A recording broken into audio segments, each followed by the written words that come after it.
What's on your evil mind? Hold your insulting tongue and mock my words well. How about this rumor that you are really hired than Mr. Stark?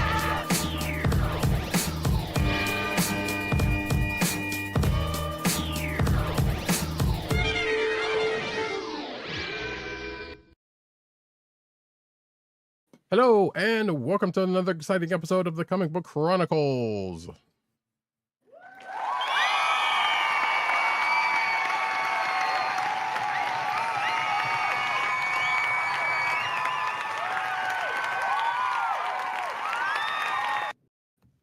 I'm your host, Roddykat. You can find me at Roddykat on Twitter and Blue Sky. You can find me at News Nerds Need on Twitter and Blue Sky. You can find me at CBCaps on Instagram. South Carolina with Columbia down the way. And the sound effects you've heard come from none other than our man in Brooklyn, Agent_70 on Twitter, Instagram, Blue Sky, and Threads. What's up, everybody? Co-hosting from the Borough of Kings, live and direct. It might be a pretty tough time out there for everybody, but we're trying to keep it light and focus on some of the better things right here. Oh, I come from Brooklyn 'cause that's where I'm from. I'm just a kid from Brooklyn. I pulled a new one. You did pull a new one. I was like, oh, okay. I mean, it's an old, listen, it's an old reference. It's from, obviously License to Ill, the first Beastie Boys album. So Indeed. And I'm sure there's some millennial or somebody out there who's like, who are the Beastie Boys? Either way, actually, that's something I forgot to put in the show notes, but I will do that right now. As I say, you can find this here podcast on the Closed Leather Podcast Network, that's CSPN.us. do it today. You could also find us on your podcast perusal place of choice, whether it be Google Play, Apple iTunes, Apple Podcasts, Spotify, or the Closed Leather Podcast Network SoundCloud page.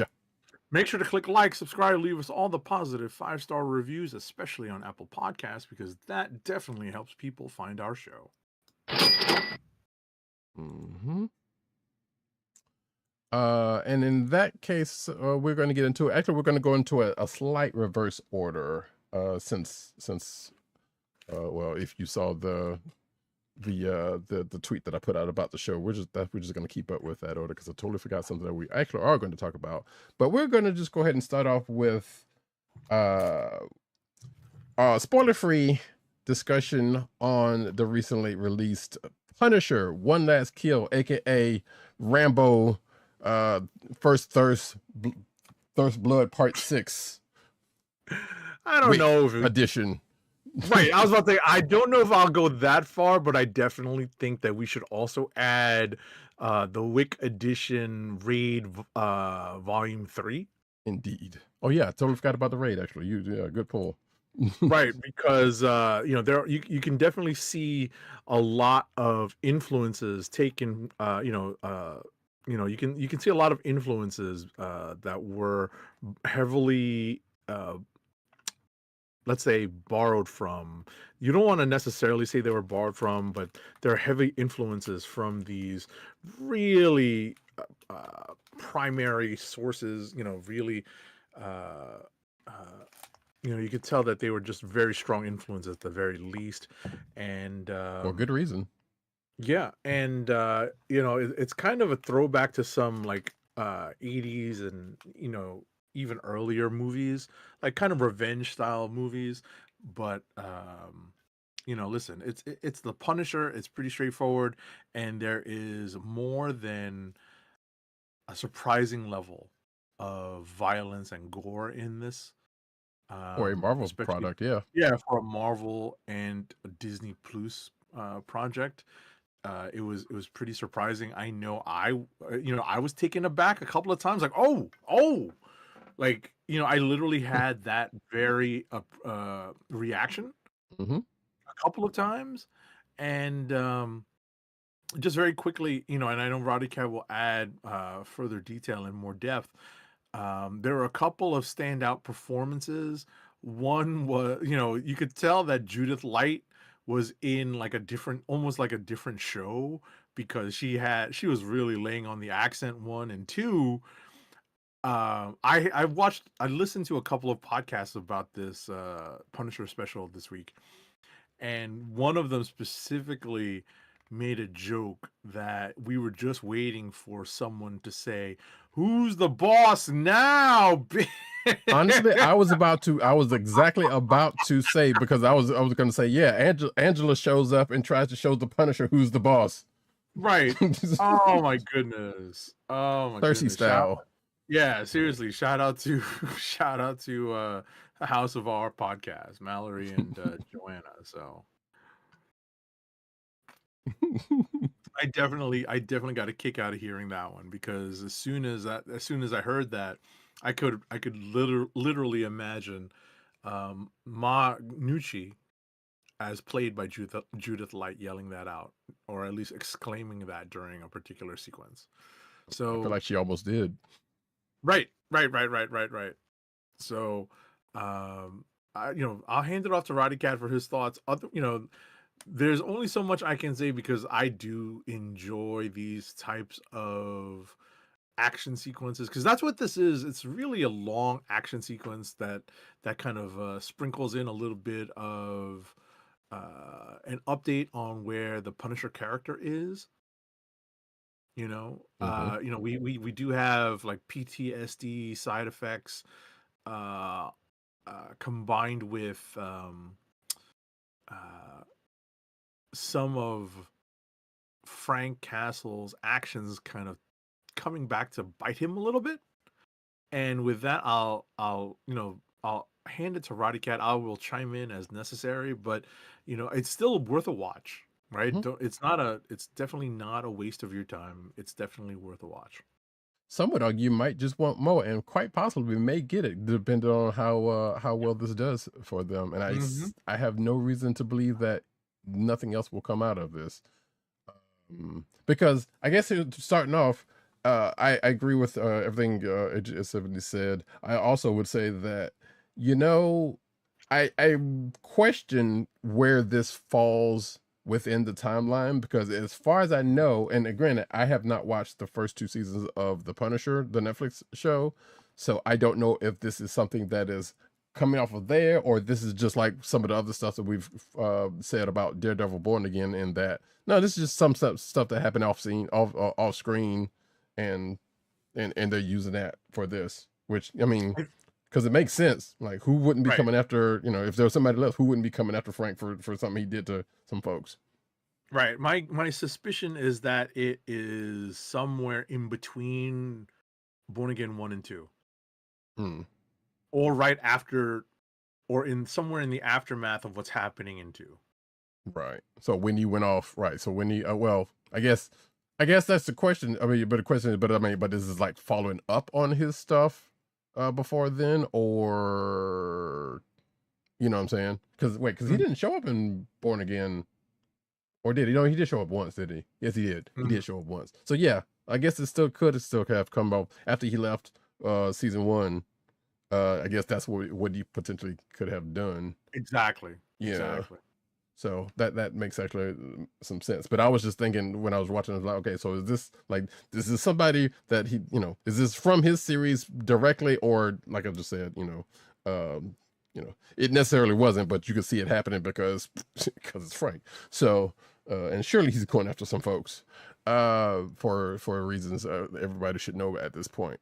But that being said, yeah, there's really not much else to say outside of the fact that, yeah, it was good and visceral in places, and like Agent 70 said, it did definitely make you be like, oh, ooh, unless you're just that desensitized, which I don't, right, like you can't be that desensitized. I would some people hope you're believe not. they are, but I know. yeah. So, but that's aside. Like I said, I would very well assume that there is going to be not necessarily a Punisher Born Again, but a season 3 or something that's coming off of this guy, because the way they left it definitely feels like you could return back to it, and that's just it. And I'm kind of really, really hoping that is a thing that they're going to resolve in Spider-Man Brand New Day, because we know that's where he's coming up next. Because that would really kind of suck, right, for them to just kind of throw that in there. I would like to believe they learned that lesson, well from that Captain America Hulk movie. But that aside, outside of, I guess, and this is going to sound like nits and picks, but they're not really. Like, we know John Barenthal wrote it with some other person, but a lot of the writing was basically a bunch of grunts and yells for the majority of it, for a good part of it. Frank is a man of very little words, but even though he did have some in here, so that was probably the most funny part about the thing. It was like, okay, yeah, it was just a bunch of grunts and guttural yells, and that's why I brought the Rambo reference up, because at the end of it, that's ended up, those last couple of movies ended up being kind of similar in that respect. I got it. But yeah, like I said, I don't want to give away anything too much about it, because it just came out and people haven't really had a For the made folks down who their path have, to check it right, out. exactly, for the folks who've probably been spoiled, by like some level of media review, we're trying to spare you a little bit. So, But at the same time, it's really not that much to spoil it, because it's the Punisher. What do you think he's gonna do? So, he's not there to play patty cake, folks. exactly. Punisher's gonna do what Punisher's gonna do. Just maybe in a slightly more enclosed setting than like, well, I would say than you used to, but I'm not entirely sure about that, because like I did not watch the first 2 seasons. So, but yeah, I don't know. There's not much else to say about it. It was good. I can see where people are not demanding, but people would want to see more, and I hope that that actually happens, because just like I said earlier, the way it ended was like, yeah, there's got to be more to this than just that. Like, we can see him like, yeah, he's getting back in the game, got it, but at the same time, because we know, this is not a spoiler to say that he's going to be in the Spider-Man movie. We've seen it, the trailer's there. Yep. So so X and so A and B is just leading to C at some point, I would presume. We shall see. That being case, before we get into the one thing that we are going to talk about together that we have forgot to mention before the show, 8070, take us through this week's The Boys real quick. This is the penultimate episode of The Boys, and the bodies are just now starting to hit the floor. Again, this series is very scarily satirizing what's happening in the real world right now, and it's satire to the form of just it's creepily prescient of some of the things that tend to happen soon after the episode airs, or maybe be happening concurrently. So, as I said, the body count is starting to rack up a little bit as we approach the finale. We'll see who survives, and how the story wraps up. We know that there is a prequel in the mix going forward, but whether or not some of these characters reach their natural story conclusions during the finale remains to be seen. So I'll tune in for the finale. I definitely have not had a lot of enthusiasm watching the last couple of episodes. I think it's been dampened by how closely this fictional world mimics our real world to a scary extent without even intending to, and that's and that definitely frightens me. And so it definitely, I think, in short, turns me off to a lot of it. But I give the show credit for doing relatively inventive things.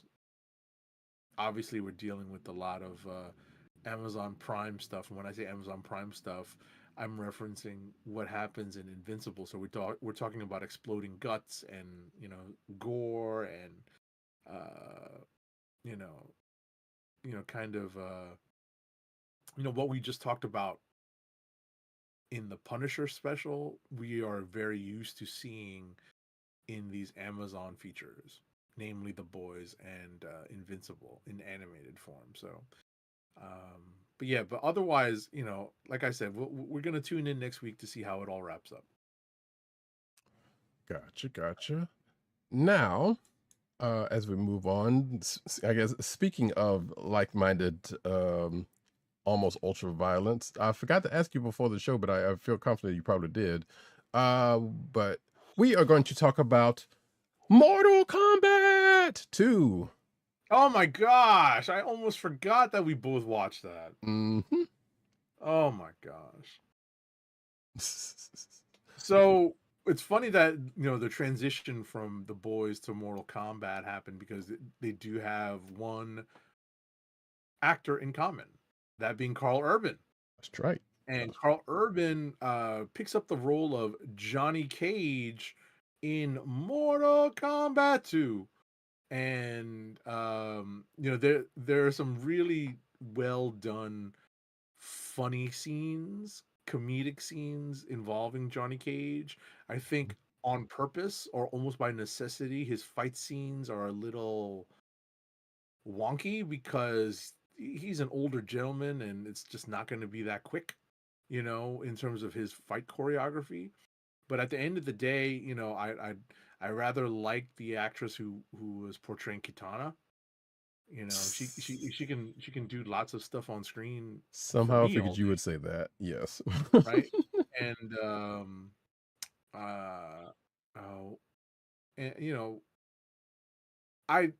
I will tell you that some of the changes to the characters and some of the evolution that the game gameplay and the game's roster underwent in real-time history, we get to that point in the adaptation in the movie where a lot of these updated characters and updated fighter rosters get used, and I'm a little lost because this is well past when I stopped actively playing the video game, and I never bought the home console version to play, so I was missing a lot of the not even Easter eggs, but a lot of the references that I'm sure fans of the game who are more closely attached to these characters will get right away and will cause them great joy.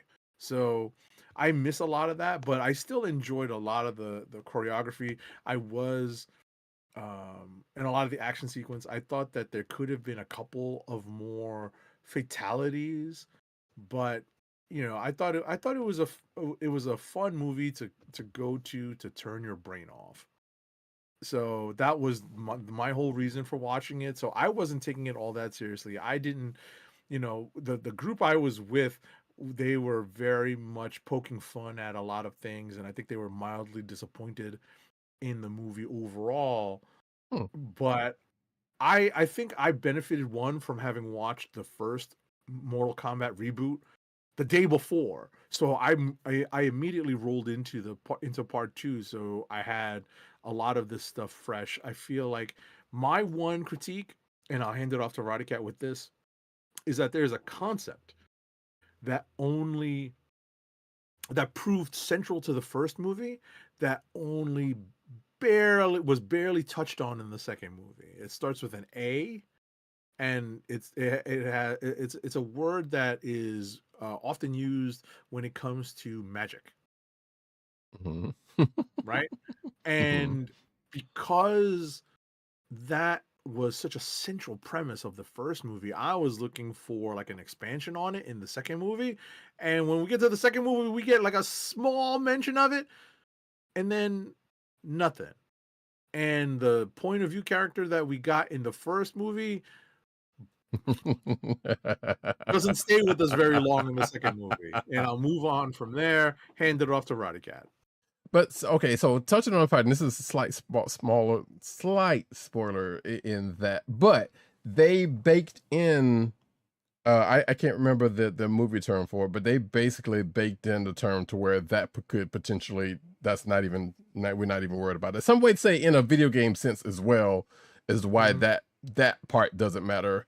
Um, but yeah, when that part happened, I was like, oh, okay, that's some funny shit. Like, but also it was kind of, personally, it was kind of expected in a way, because I was like, okay, where this movie is going, surely they're not gonna let that that whole thing continue to go. And then it was like, oh nope, and they didn't. But again, given something and well within the realm of the game world, which was never actually used, but this is the potential excuse that they use in this movie to kind of mimic that. And I'm not spoiling what exactly the case. There's something that's baked into the movie that's like, oh no, well, we don't, don't worry about that kind of situation. Right. And matter of fact, you kind of almost see it given one part that's kind of a through line through the movie. It's like, well, clearly that's not really sticking the whole, this sort of thing. But again, it's a movie based off of a video game. So, there were not necessarily liberties, but them trying to translate the game into the movie was halfway decently done in this one. That being said, I know I've seen people saying that this is a 10 out of 10 movie, and those people are smoking something very, very harsh.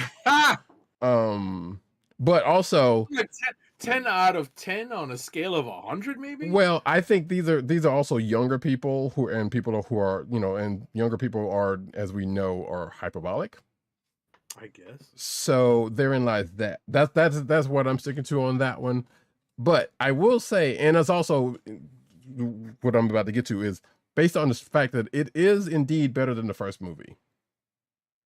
That you can definitely say in very key, because, and I say that is because this is closer to the video game than the first one did. Right. And in that respect, it is that much better because of the source material. Right. In that I can agree. I don't. But know as if far it's as really right. I don't know if it's really a better movie. I just, like I said, having watched them both back to back, I'm like, okay, like turning my brain off. So right. I'm really not analyzing. I'm not analyzing it from the point of view of like the quality of the film story or the adaptation, since I'm not as familiar with the source material as I probably could be. So I'm willing to just take a lot of it on face value and just say I was entertained. I think I was entertained by the first one more than the second one, but I think it's because it was more of a fresh new thing when I watched the first one, whereas the second one, being, watching it on the heels of the first one, I was looking for maybe a little bit more of the characters that I had seen in the video game that I had played, but we were about to get to that too. We were quickly moving on to like future versions of the game. Right. So, and on that note, it's the same criticism. Oh Lord, I'm screwing. The same criticism my that I brain had. Is shutting down, so I get yeah, I know it's getting late. So, to make this quick, the same criticisms that I had from the first movie are the same ones that I have in this one. Underused. The couple of characters that he is speaking of still kind of underused in this one, but I'm glad to see at least they came back. But also at the same time, again, it is a movie based off of a video game that had a whole bunch of things like that happen. Even though in the funny part about it in later video games is like, oh, well, that's the thing that happened, and you never saw the character again until more recent ones, because I don't think they're playing on any particular one in the story. You could make a case for the last one. Mm-hmm. Or the last two, I guess, more specific, I guess, Mortal Kombat 10 more than 11, or either 10, 11, and not necessarily 1, but 1 was slightly caught of a reboot. And I'm saying Mortal Kombat 1 is in the last one, not the original one. There have been that many versions? Jeez.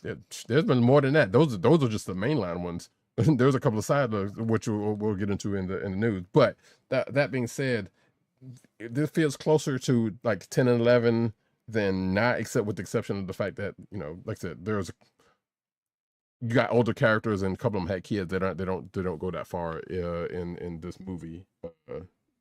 Just yet. Maybe the next one if there is one. But that being said, like I said, it's definitely a fun movie. Will I go back into to the movie to see it again? Probably not, but I will definitely wait Hell for no, I'm not spending my money on that again. a you home know? release. I'm sure I will go in because I didn't do the thing that Age of 7 did. I intended to and watch both of them back to back, but I didn't have time to do that when by the time I went to go see it. So, and it's just as well because I didn't necessarily need to because it's like because the couple of 3 features of that first movie that I can like to remember pretty much show back up here, so it is what it is on that one.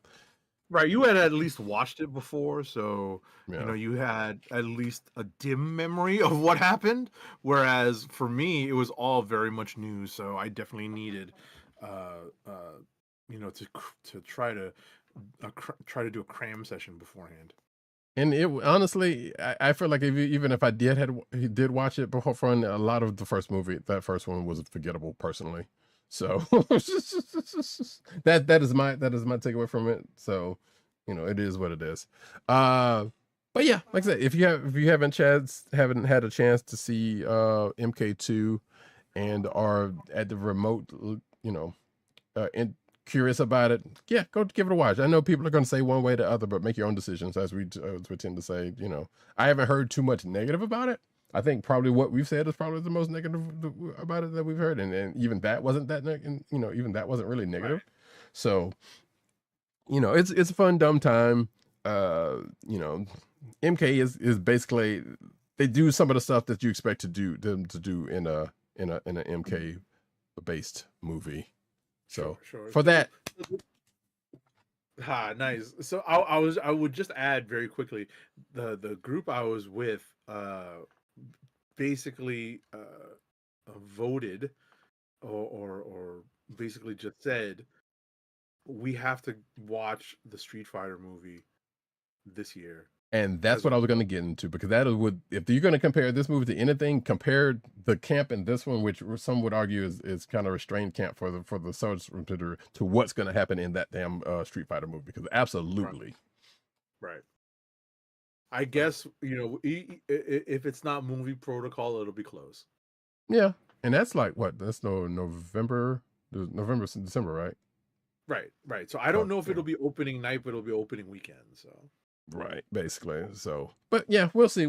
I feel like we're definitely gonna watch it. I know I penciled in to go ahead and watch that joint. Whether like you said is going to be the case is whatever.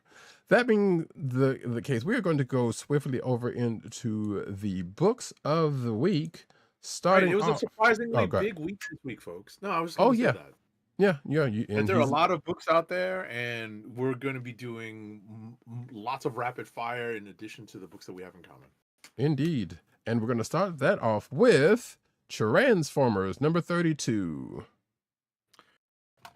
Alrighty. Let's see. Transformers number 32, published by Image, is written by Robert Kirkman, with art by Jason Howard. Colors are by Mike Spicer, and letters are by Russ Wooton. Robert Kirkman is writing this. Hence, Robert Kirkman is bringing Walking Dead robot vibes, because there are, as I was mentioning, as I mentioned for the Punisher One Last Kill special, the bodies are hitting the floor. The robot bodies in this case are hitting the floor. There is a fairly large casualty count in this issue, because Elita 1 or Elita Prime, what is she calling herself now? Elita Prime, yeah. Right, Elita Prime is leading a large contingent of Autobots in a guerrilla assault behind Decepticon lines back on Cybertron, and it does not go well, at least initially. What we find out though is that Elita Prime taps into heretofore unknown power, and it's a power that may turn the tide, and the story really ends there. And I'll hand it off to Roddykat for his thoughts. But yeah, there were a lot of bodies, a lot of robots who suffered pretty gruesome damage in this issue.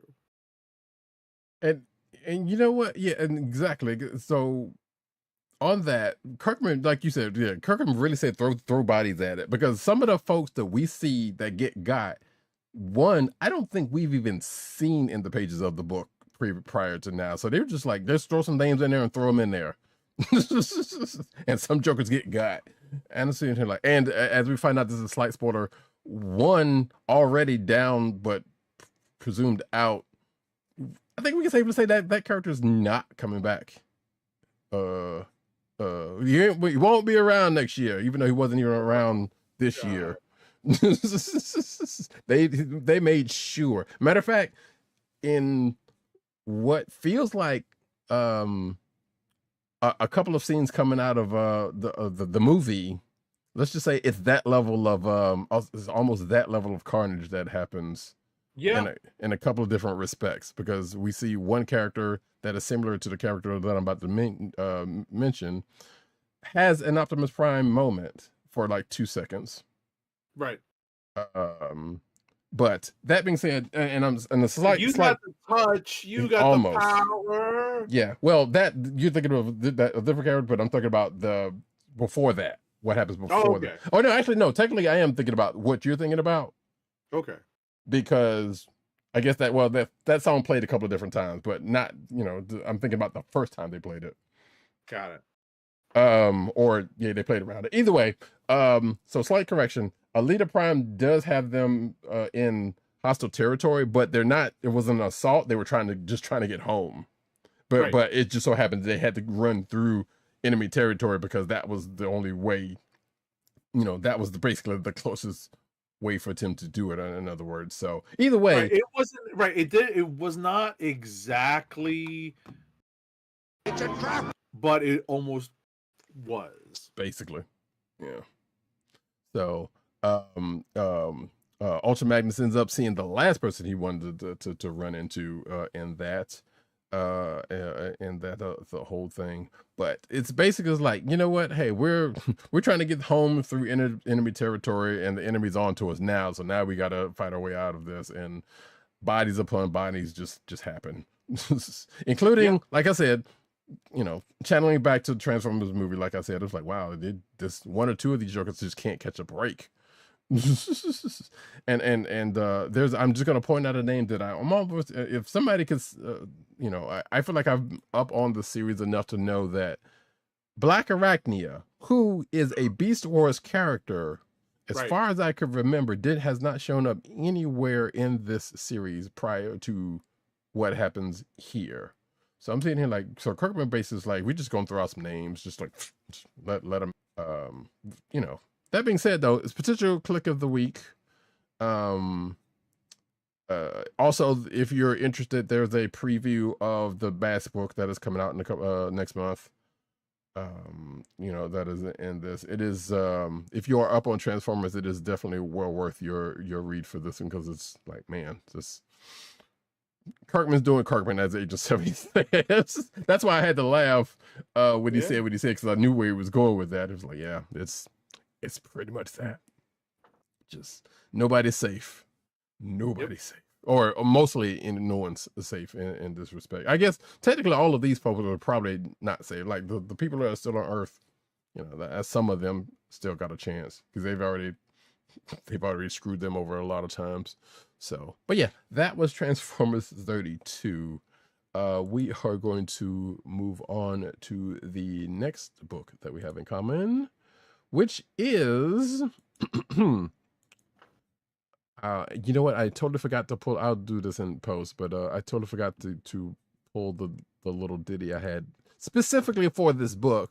But ThunderCats, SilverHawks, number 2 of 5.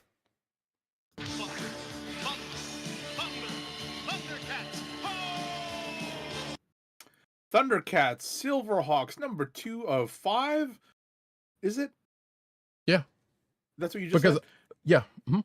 Okay, just because I don't have a notation in my notes that it's 2 of 5. Yeah, because all of So- the because this is the main book, that's 5, and all the other books are going to be or the 2 other books, excuse me, the Mormont book and the other Thunderhawks book is going to be 5 also, from what I remember Okay. from their list. Cool. This is published by Dynamite. It's written by Declan Shalvey with art by Drew Moss, colors by Igor Monti, and letters are by Jeff Eckelberry. In short, the ThunderCats and SilverHawks, they're not exactly facing off en masse. They're not facing off like head to head. They're facing off in small skirmishes. And we had our first skirmish in the first issue, and now the second skirmish is basically led by Chitara.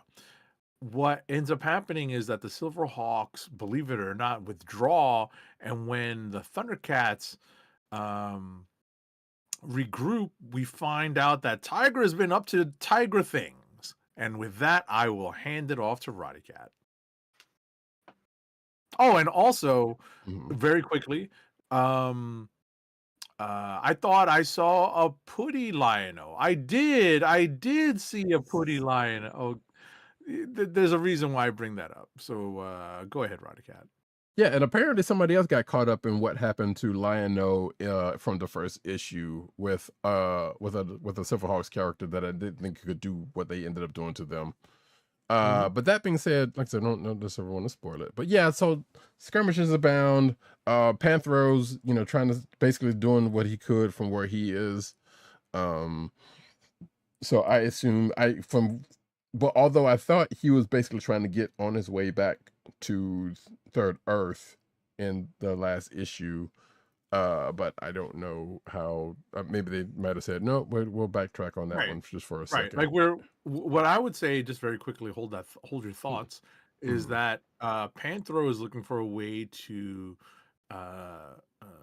turn the Silverhawks technology against them, Right. and that may be what turns the tide in this. We will see. Right. To which he doesn't know whose technology it is, but we do, and he's still trying to dope that out. But although he did get some things figured out, so he's kind of on his way in Panther faction. So therein lies that. But yeah, like I said, oh yeah, on the other side of the equation, the Stargazer, who's the leader of the chief of the Silverhawks, sends others to go and hunt down the crew that is out there. And it seems like he knows a little bit more about the place than I guess we knew, because of some things that he said about this.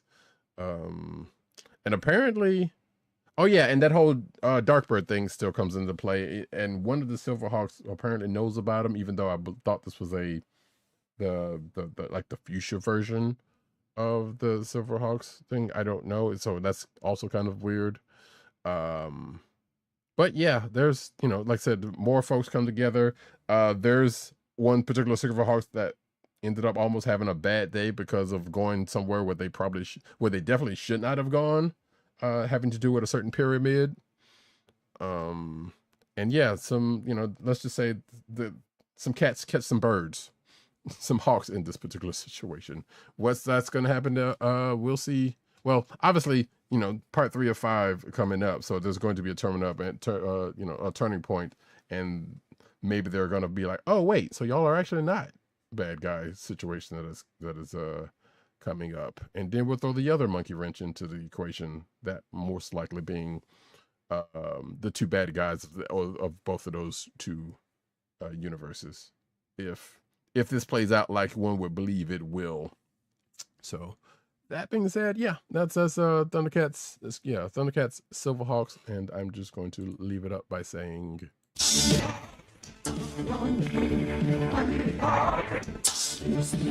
there we go. And and the next book that we have in common, which actually also could have used a soundbite, but I'll throw that in later, is Teenage Mutant Ninja Turtles number 18. Teenage Mutant Ninja Turtles number 18 is published by IDW. I just think it's funny that we're reading all of these small, like slightly smaller publishers because they have all these licensed properties. Yeah. Teenage Mutant Ninja Turtles number 18, published again by IDW, is written by Jean Luen Yang, with art by Freddie E. Williams II and Pharaoh Pei. Colors are by Andrew Dollhouse and Luis Antonio Delgado, and letters on this book are by Sean Lee. This Turtles issue has a lot of great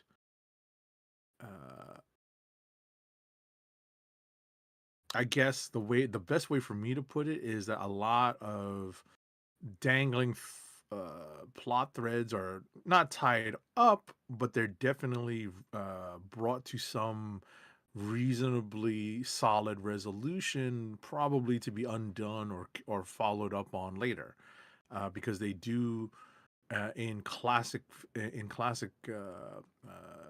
superhero or super villain storytelling, the supervillains don't get caught, don't get killed.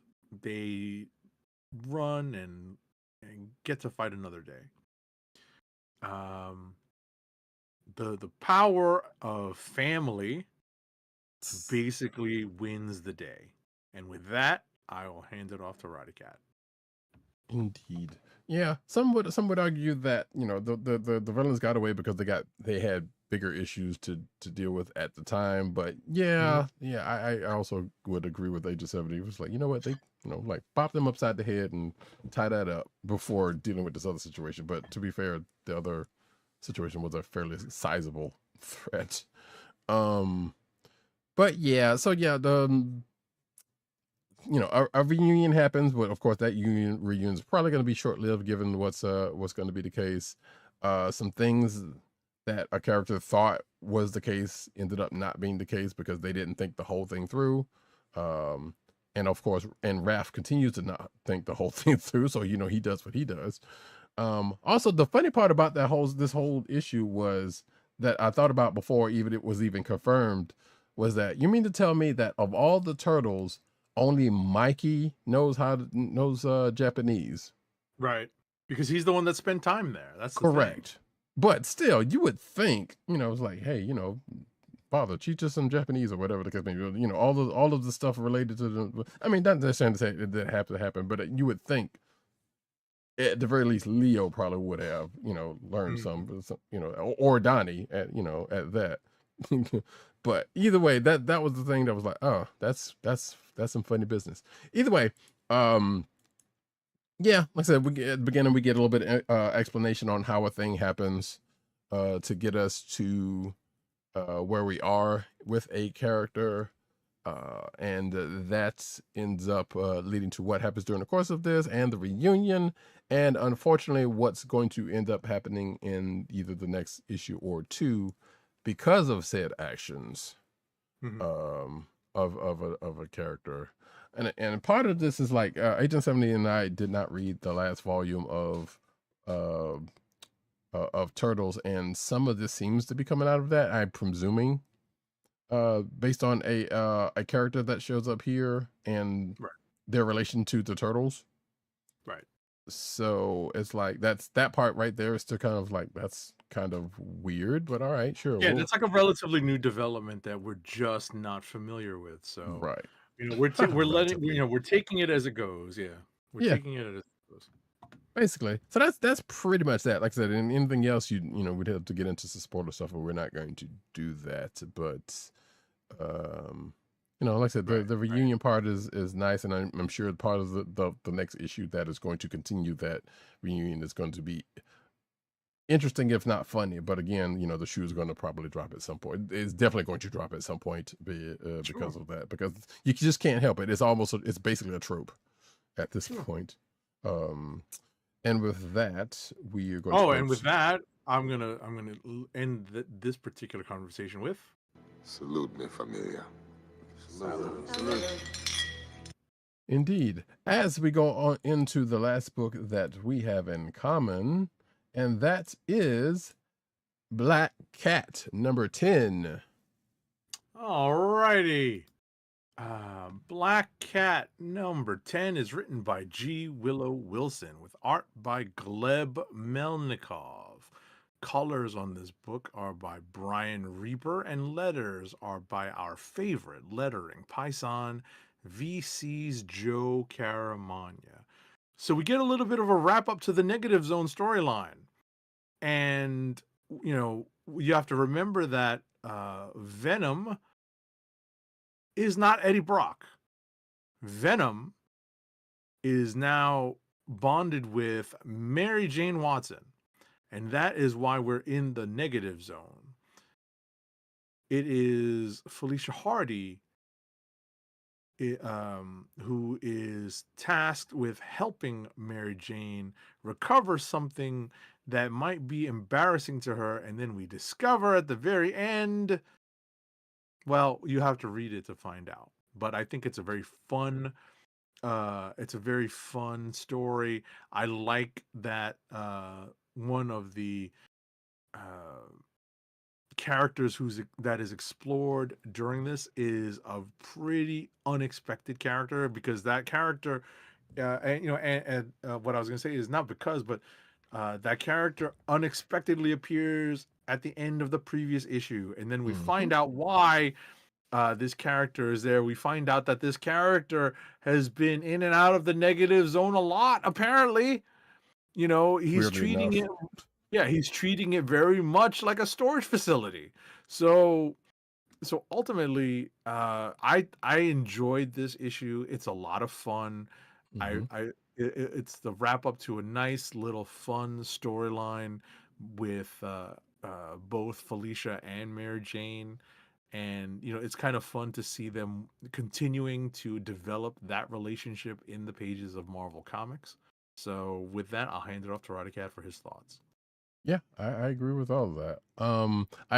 So at the beginning of the book, the first words out of Felicia's mouth, as I said in my notes, pretty much speaks for the audience and what Agent 70 just said, because she reacts to the character that shows up being there, much like I think I did when we talked about it in the last issue.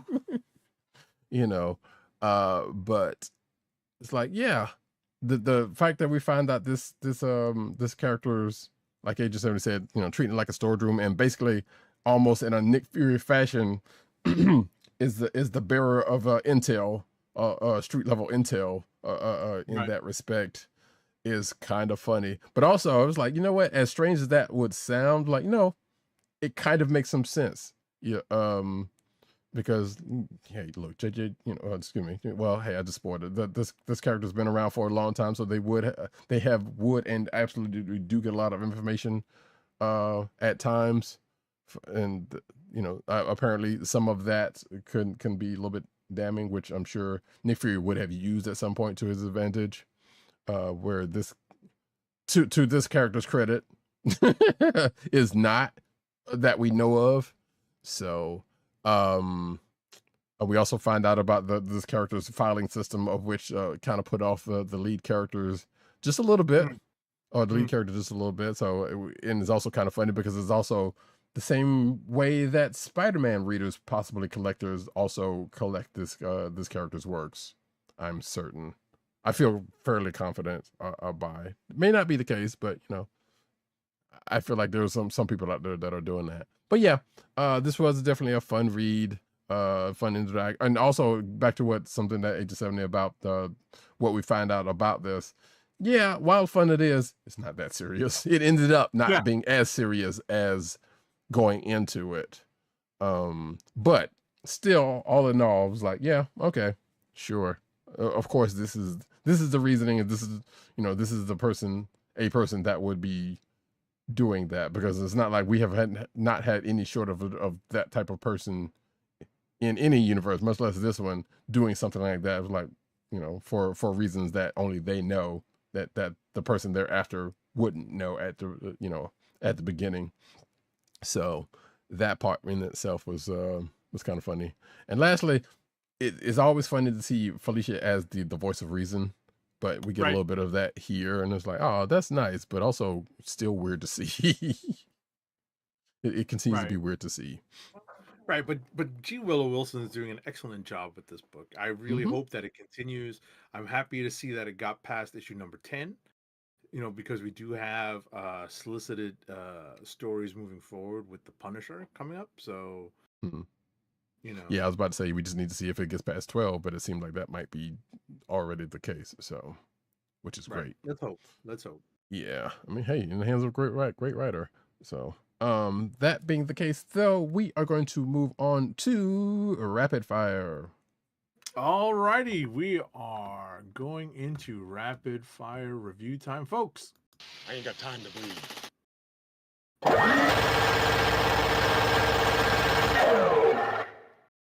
All right, bear with me, folks. I've got a lot to get through. I'm going to try to go as fast as possible while still retaining some semblance of, comprehensibility. First up is Absolute Batman number 20, published by DC. It's written by Scott Snyder, with art by Nick Dragotta, colors by Frank Martin, and letters by Tom Napolitano. I think the key here at this stage of Absolute Batman is that we're still getting some introductions to the absolute versions of characters, right? We're still getting further explanations of how they're different from the DCU version. But there's a lot going on in this book right now. We've got new versions of the Robins, all of them. We've got this version of the Joker kind of setting the stage for what his plan is. We find out there may have been a grand conspiracy behind the creation and origin of this absolute Batman, and that's just the start of it. So there's a lot to this. There's a lot going on. There's a reason why Absolute Batman is the most popular absolute book out there. It's very much well worth your time. Next up is Barbara Gordon Breakout number 1, published by DC. It's written by Mariko Tamaki, with art by Amanke Nahuelpan, colors by Tamra Bonvillain, and letters are by Ariana Mar. This is directly tied to what is going on in Matt Fraction's Batman right now, where the Bat family are being hunted by the GCPD. The GCPD are being led by Vandal Savage, and the mayor of Gotham City is Pamela Isley, aka Poison Ivy. So you know that the Bat family is persona non grata in Gotham City, and now in the directly following up from the pages of the last issue of Batman, Barbara Gordon has been thrown into lockup. She has had a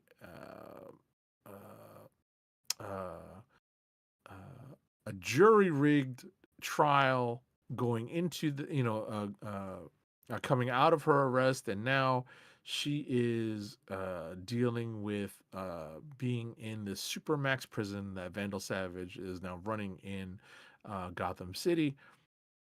The premise is very much a Prison Break style story, because they put Barbara in on purpose to try to solve some murders and or protect people who are in the prison who definitely would not have any sort of protection provided by the guards and anybody else in there, because it's it's run by Vandal Savage and his cohorts. So this was an interesting read. I will pick up the next issue and see what happens there.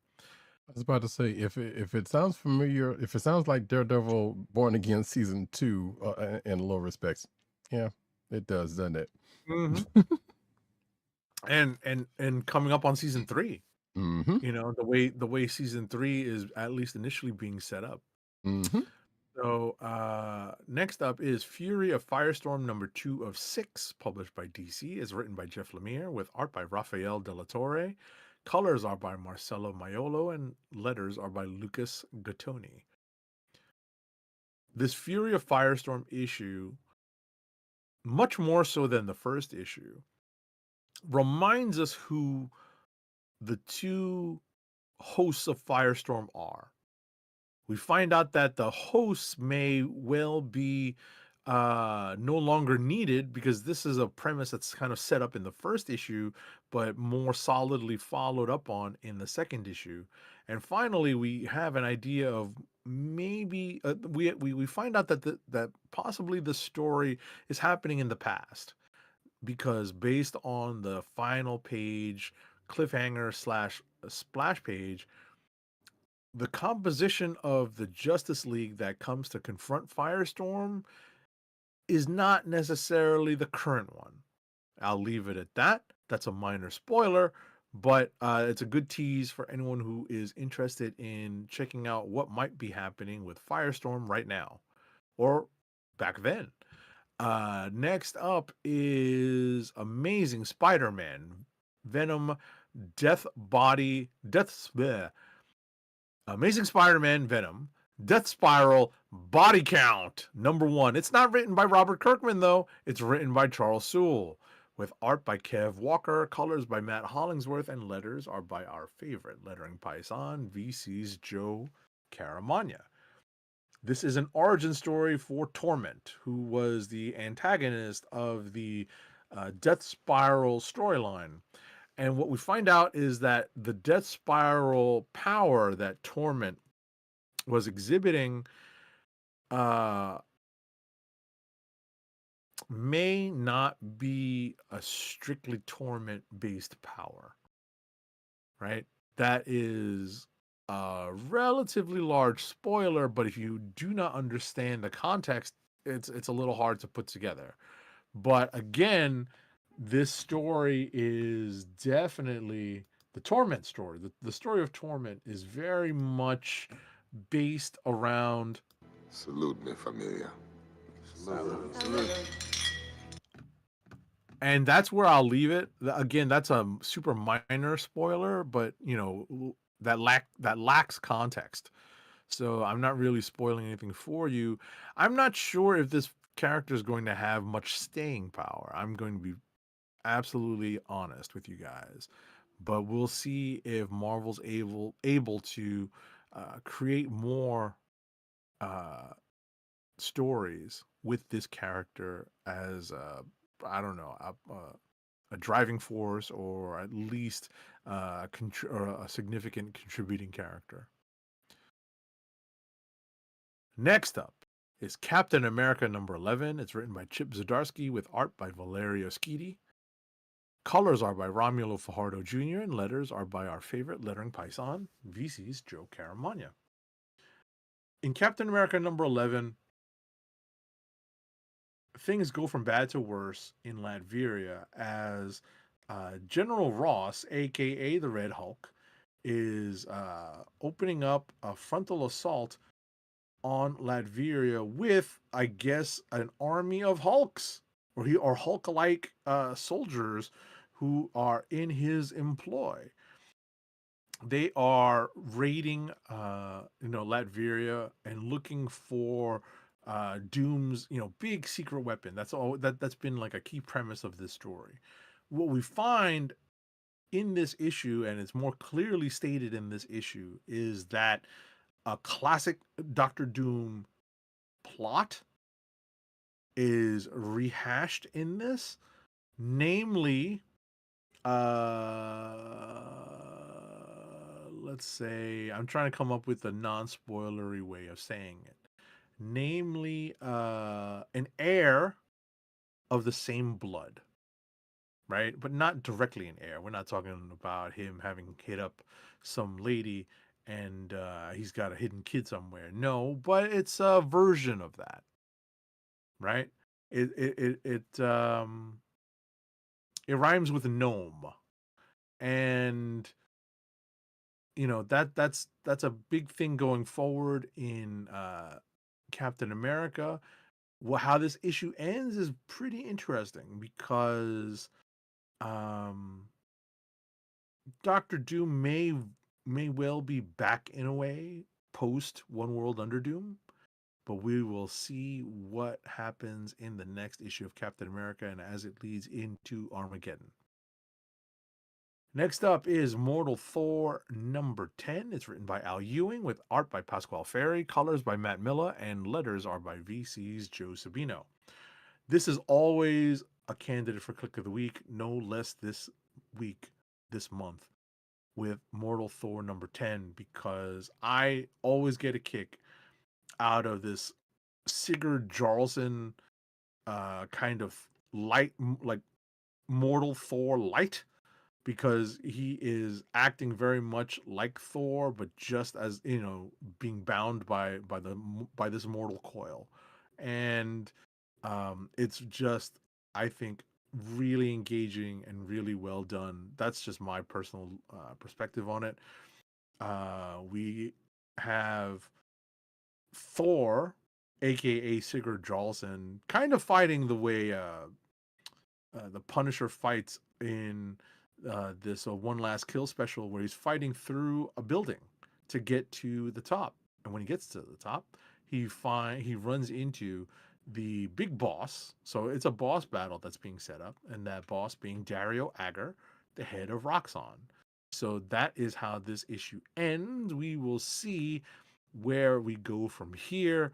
This is issue 10 of this series. I don't know if we're going to get to a climax of the storyline in either issues 11 or 12, or if we're going to be doing something kind of cool for issue number 12, and then maybe there's a future for Thor that maybe isn't very mortal. Next up is Spectacular Spider-Man Brand New Day number 1 of 5. This is written by Dan Slott, with art by Marcus Toe. Colors are by Alex Sinclair. Art on these tell-all pages are by Marcos Martin and Monza Vicente, and letters on this book are by VC's Joe Caramagna. So, if you're looking for what seems to be a Marvel Comics adaptation of an MCU story using what's happening or what could have happened or what may happen in the relative immediate past, right? Because this is in the time frame. This is a retro story, a retcon of what happened in Brand New Day.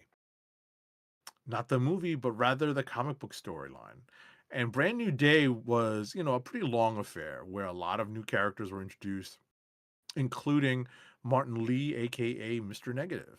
So we have in this issue a lot of a lot of beats that are probably going to evoke what happens in the Brand New Day movie.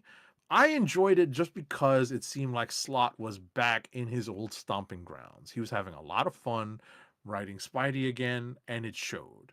So I enjoyed it. It's a candidate for Click of the Week for me.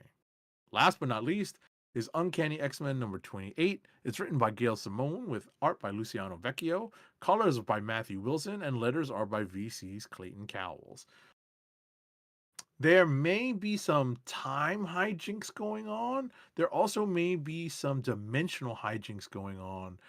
We have the introduction of a new villainous mutant who was actually the mutant that was within or being held by the Grey Malkin prison in the Mutant X cell, and apparently it's someone who is related to the Warden. And that was news to me. This is all very new. So it's an interesting way of approaching an X-Men book, constantly coming up with new characters that make things more interesting, because it's not just retreads, right? There's plenty of characters being retread here. We have some great historical X-Men. We have some great historical X-Men villains and X-Men supporting characters being brought back into the fold. Ultimately, though, Gail Simone is choosing to introduce new characters into the mix, and I rather like that about just the history of the X-Men, is that there are always new characters being introduced to kind of mix things up, and it makes it a fun read. And with that, I will hand it off to Roddykat for his books of the week. Nice.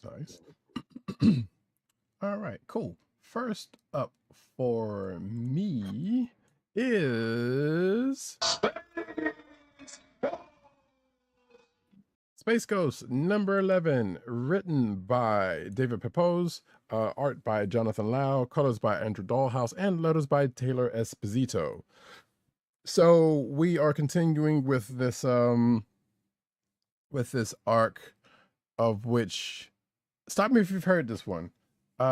Big Bad, who just so happens to have time manipulating or leaning powers, is after the main character for a reason, or versions of said main character for reasons that may benefit and also to get rid of the character.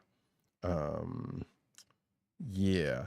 Last issue we saw the Space Ghost team get kind of split up in time. One went one way, the other two went two went one way, two went the other way, put it that way. And separately they are trying to get back to each other. One of them is being hunted by some of his Rose Gallery, and the other set meets what we have already discovered to be a future version of one of the characters, and are also have a planned hatch to kind of do some things that on that side to both get back to the present and or foil the Big Bad's plan, who's named Tempest, by the way. So, come on.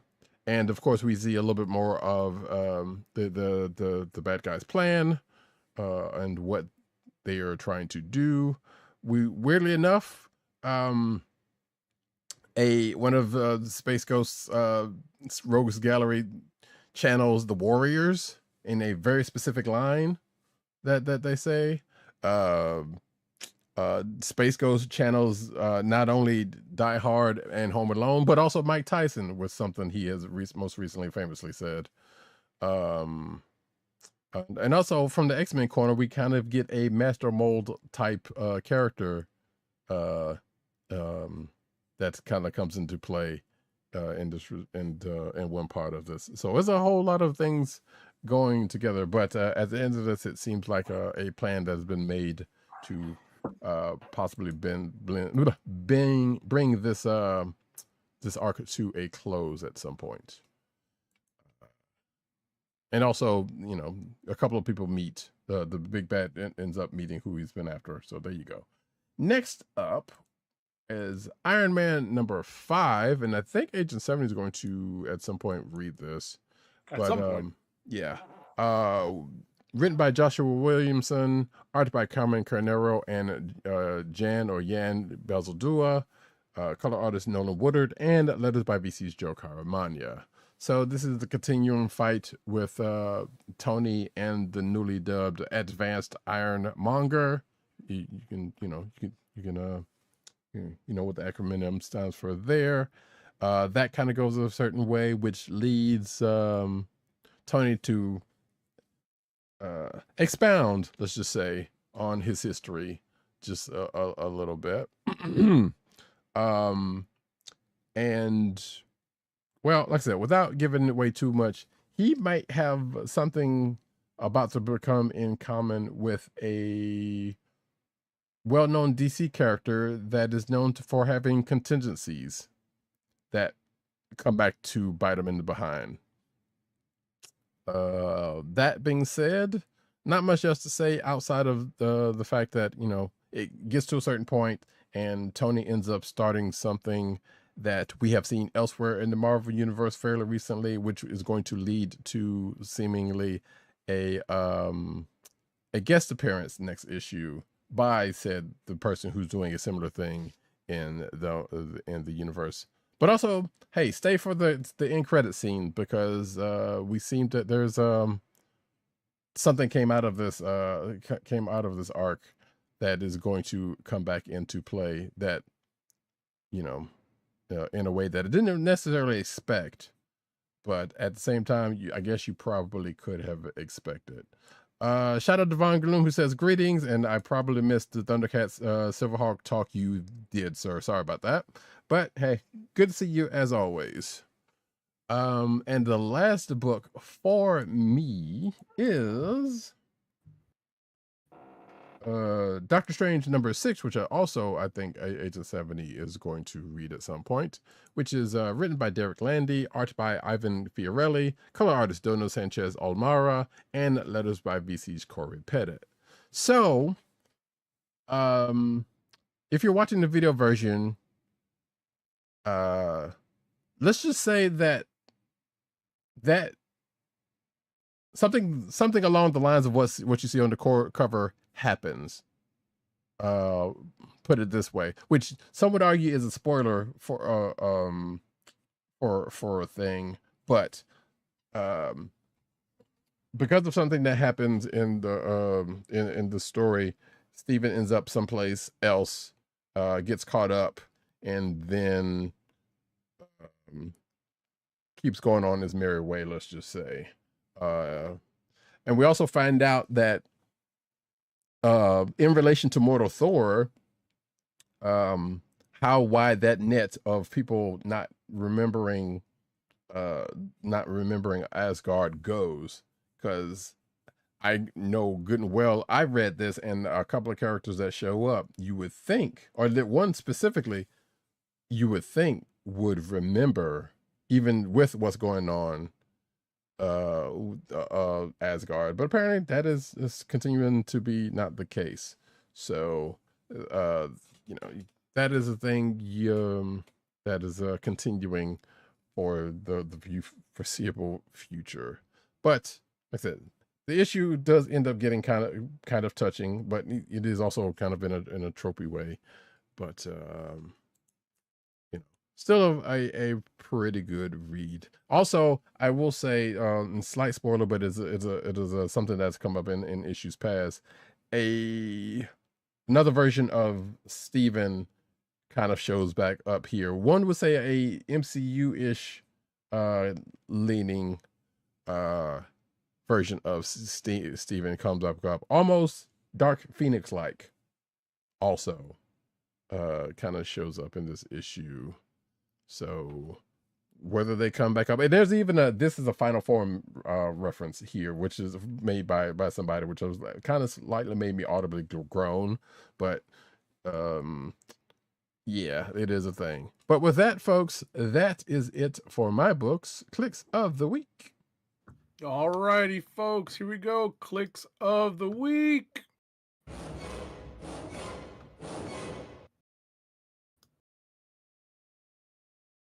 What are your potentials, sir? Oh, yeah, sure. Yeah. ThunderCats Silverhawk is one of them. Transformers absolutely is one of them. Given what happened there, let me see, what was the other one? You know what? Black Cat also, because that is always usually on the tip of the list. Anyway, there's that, and you know what? Turtles would also be there, and I think that's probably about it. Others were good, but yeah.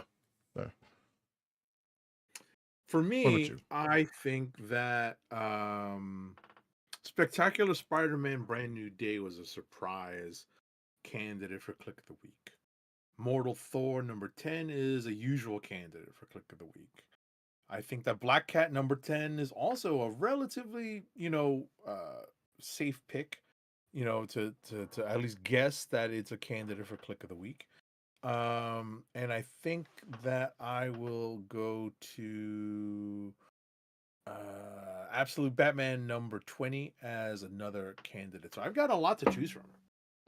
Well, yeah, you you filled up the sheet, so yeah, of course you do have a good bit to go. And as you said, you still had a couple of other ones. So wait, now I'm kind of curious what those other two read that you didn't put up there. Oh, that I didn't add. I'm guessing it's Wolverine and or. No. I did not get a chance to read Wolverine. I did not get a chance to read Magic and Colossus. What I did read and did not add to the sheet was Bleeding Hearts number 4, the Vertigo book.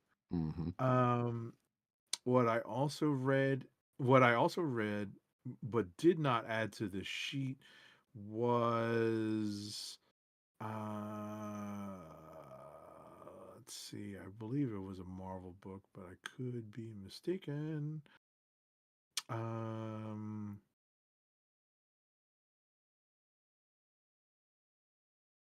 No, I think that was it.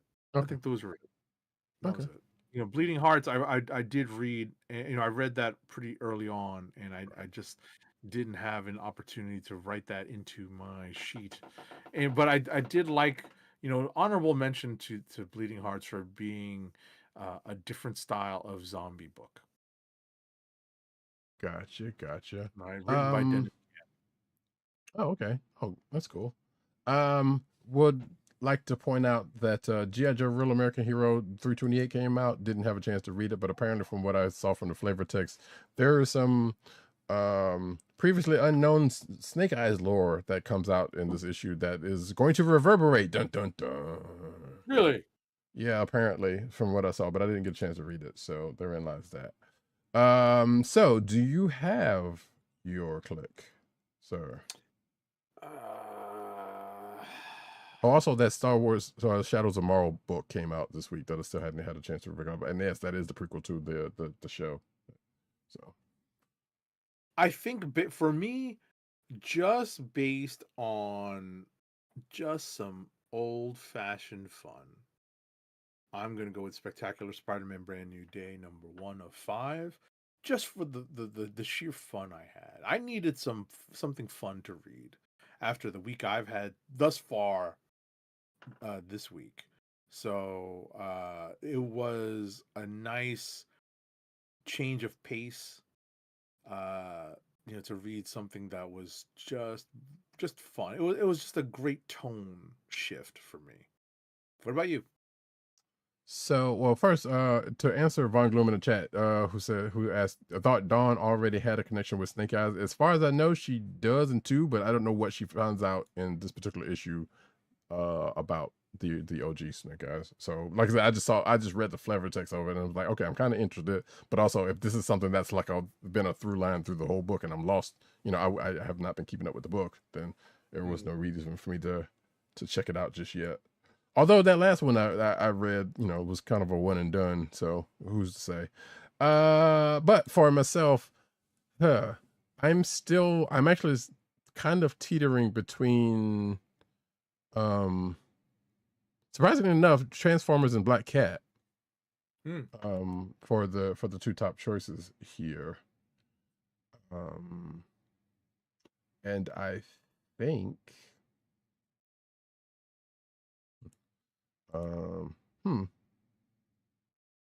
Yeah, no. I might as well stick to it. Transformer 32. That's going to be my click. Nice. It should not be that much of a surprise to anybody, honestly. Right. But like I said, I was about to say, for me, way too many robot bodies hitting the floor. But you know what? Agreed. Your mileage might vary. So I mean, and I'm with you on that. But it's like, but as you said, this is Kirkman doing Kirkman, so it's not that big of a surprise, and it's not like Daniel Warren Johnson wasn't doing that prior to with the safeties off. So right. But yeah, I do agree. It was a lot. Even like I said earlier, or it's like, yeah, there's Jokers I don't think we've even seen just happen to catch it. So that was just the whole thing. But still, for what it was, and for that alternate use of the Matrix in itself, which I don't think we'll ever see a figure for or whatnot. That was like, you know what, interesting liberties you took with that. That's all I'll say with that. Right. I'm sure they intended for the music to be played in that instance as well, but doesn't necessarily have the same effect. Now that one other part that I mentioned with the Magnus, sure, that kind of was there. But that being the case, what was yours again? I'm sorry, you said it was Spectacular Spider-Man. Spectacular, yes. Brand New Day, #1 of 5.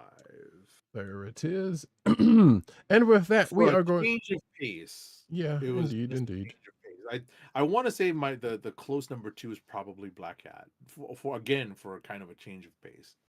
Sure. I mean, we've given Black Cat a lot of and very well due, praise. So, You know, it is one. I would argue it was probably one of our. I don't know about you, but it's definitely one of the books you kind of go to at near the top of the list in a week that it comes out.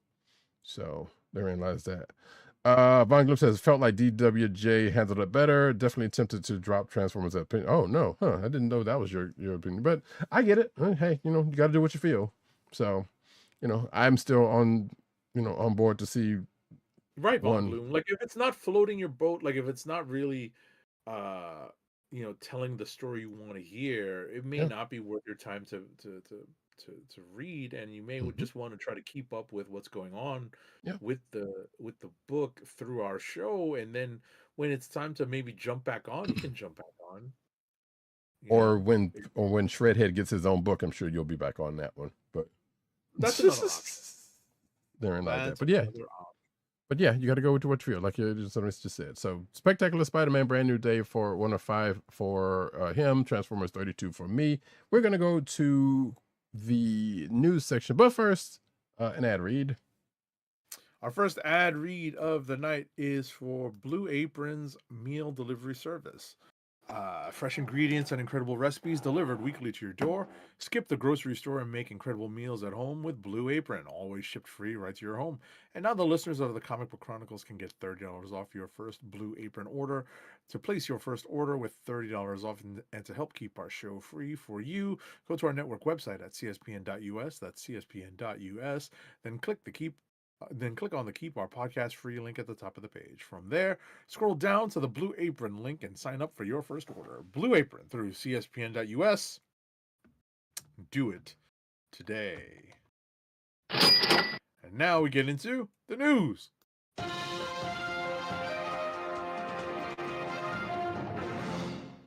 All right, we're going to try to zip through some of this. There's a good bit of news, but some of it can be zipped. So first off, cinematic news. Mark Ruffalo says Hollywood stars declined to sign open letter against Paramount WD Berger because basically they were scared.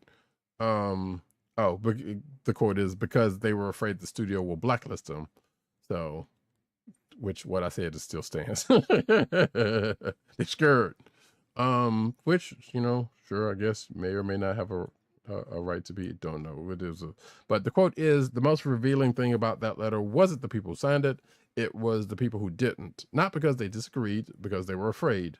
Ruffalo and Stroller write, there are many reasons to block this deal, but we now believe the most fundamental one is what we encountered when asking artists to use their voice, fear. A deep, ugly, and pervasive fear of speaking out.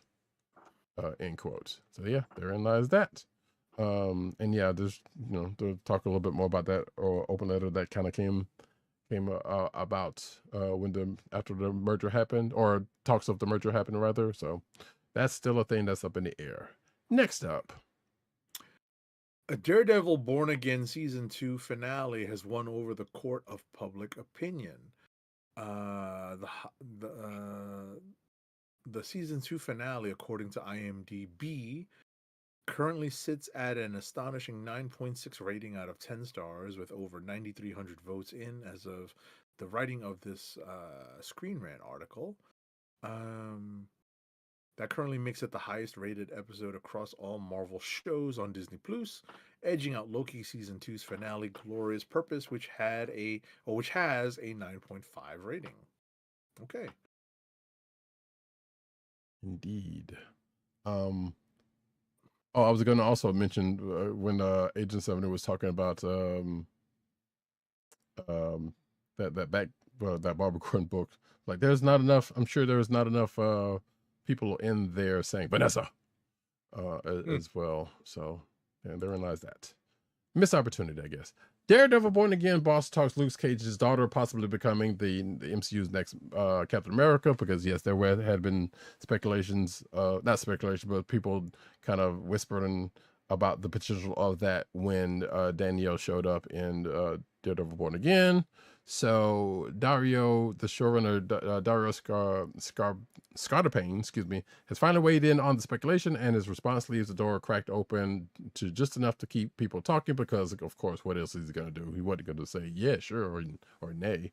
You want people talking. Let's see. So when he was asked about the theory, He didn't exactly shut it down. He leans into the uncertainty of Marvel's long game, saying, "Isn't that the question? That is so far out. That is for the guy who comes 5-10 years from now. I know that in one version of the universe, that is who she is. All that stuff is fun to play with. Who knows? Marvel can always rush the timeline." So, basically, I don't know, non-committal answer about something he don't know and couldn't very well speculate anything about. Next up. Okay. The Punisher One Last Kill title meaning explained by Disney Plus director Ronaldo Marcus Green. He says it's a misdirect in the best way because we know this can't be Punisher's last kill because there's lots more killing to do. I mean, that's just me speaking, but come on, there's always lots more killing to do. Yeah, as we said earlier when we talked about it. So, but yeah, therein lies that. Star Wars Starfighter synopsis teases Ryan Gosling's mysterious mission that could reshape the Force. Dun dun dun. The newly posted description, which quietly appeared on IMDb, which for certain stuff I wouldn't really take that as a hard and fast source for, despite what that site is. Quote, in a rebuilding galaxy, a solitary pilot becomes entangled in a crucial mission as new threats emerge. That old chestnut. Their journey may alter the future of the Force itself, according to this quote here from that.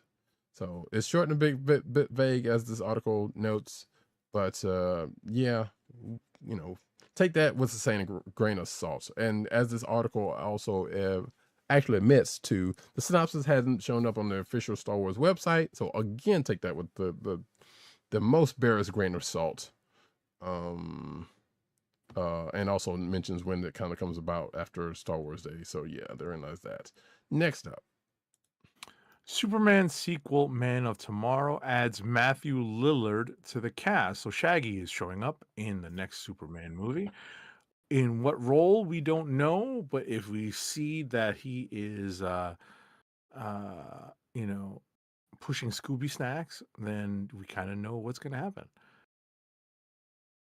We last saw him in Daredevil Born Again Season 2. Indeed. And speaking of people being enlisted in that movie, Man of Tomorrow enlists Cinqua Walls for that sequel. I don't know this person, but apparently they were on Friday Night Lights and recently starred in the Peacock limited series Fight Night: The $1 Million Heist, along with Kevin Hart, Samuel L. Jackson, Tazari P. Henson, and Don Cheadle, and also on the Hulu remake of White Man Can't Jump, opposite Jack Harlow. Really? Okay. And some other stuff he's done. So he has been working in the past few years, regardless. DC Studios has no comment on his casting at this time or at the time of this article. So guess we'll see if that continues to hold up. Next up.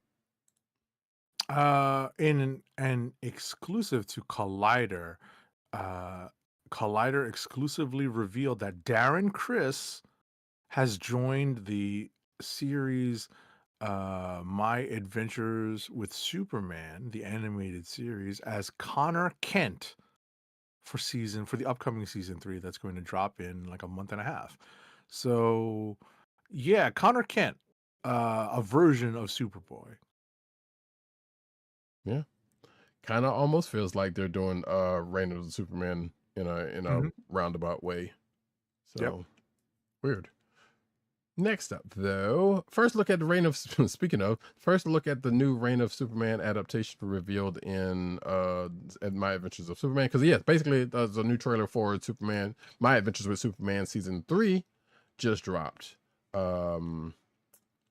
yesterday, or today as of recording, basically. So yeah, if you haven't seen the official trailer yet, it is out there for your perusal. There you go.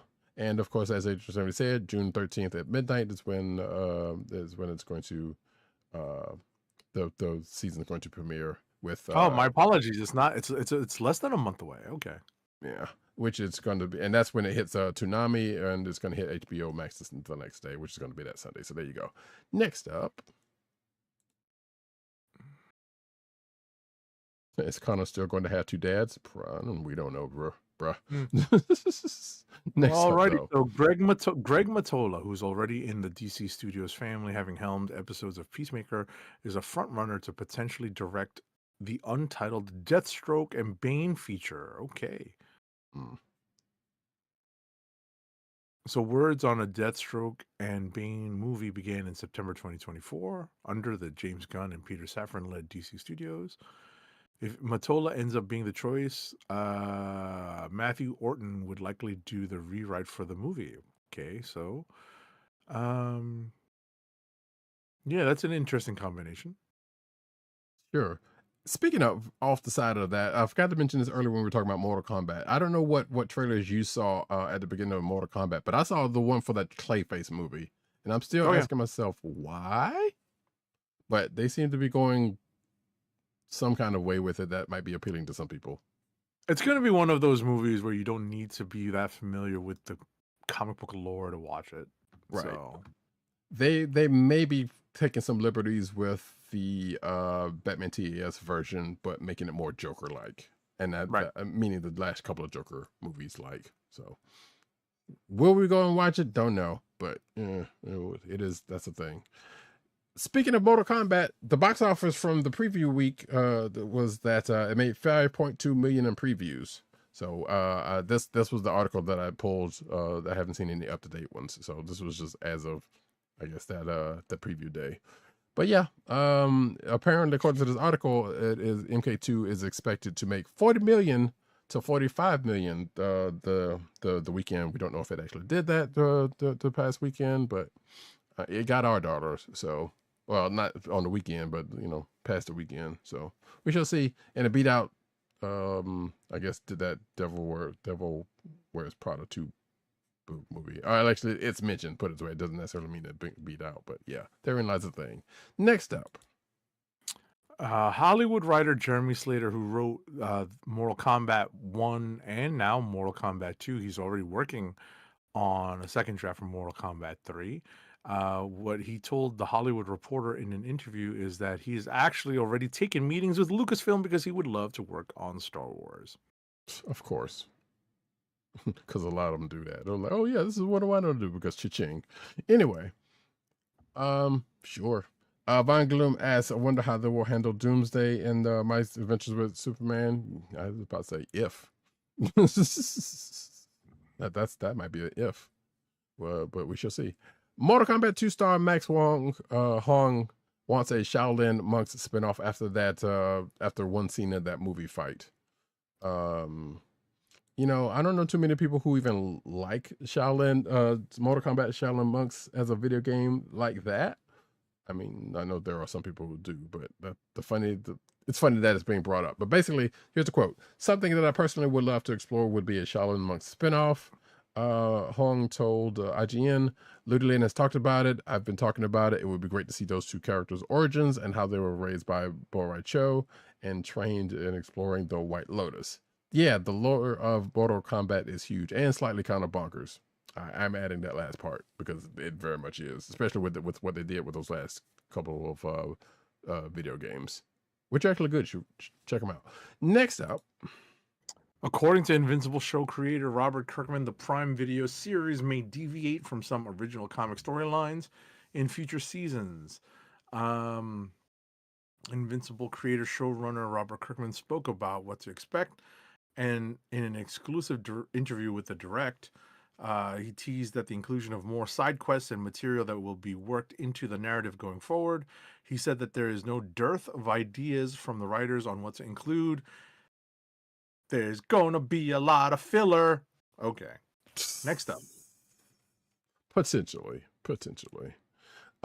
Sex Criminals. Amazon series sets Nia DaCosta as... Actually, I'm going to take this next one also because it's related.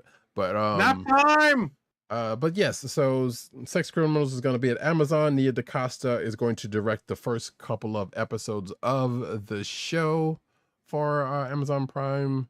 And we also found out who is going to be the two leads of the show, which come in the forms of Imogene Poots and John Reynolds.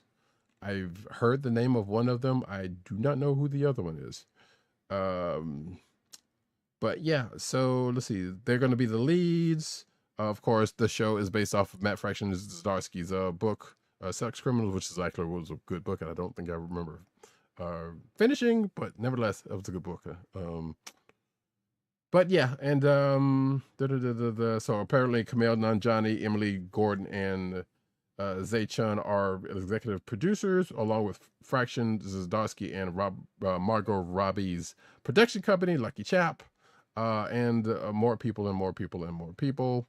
I mean, more talk about the people that are the leads, and therein lies that. Apparently, Reynolds is best known to comic book fans for his Stranger Things character, Officer Callahan. Yes. So, sure. Next up. Michael Pennington, an actor in Star Wars Episode 6, Return of the Jedi, died recently at the age of 82, reported by The Telegraph. Pennington appeared as Moff Tian Jerjerrod, an Empire admiral responsible for overseeing the construction of the second Death Star in Return of the Jedi. He had a lot of TV credits and starred in the 1987 TV movie The Return of Sherlock Holmes. As Sherlock Holmes. Yeah. Yeah, rest in peace. Speaking of deaths, which doesn't necessarily have anything to do with comic book stuff, but I thought I'd add this one in here. Whether Von Gloom says, does this mean they won't have the infamous SA scene? If you're talking about Infamous, I think they had already skirted past that. But Donald Gibb, actor in Revenge of the Nerds, Ogre. Also, he was in Bloodsport. Dies at 71.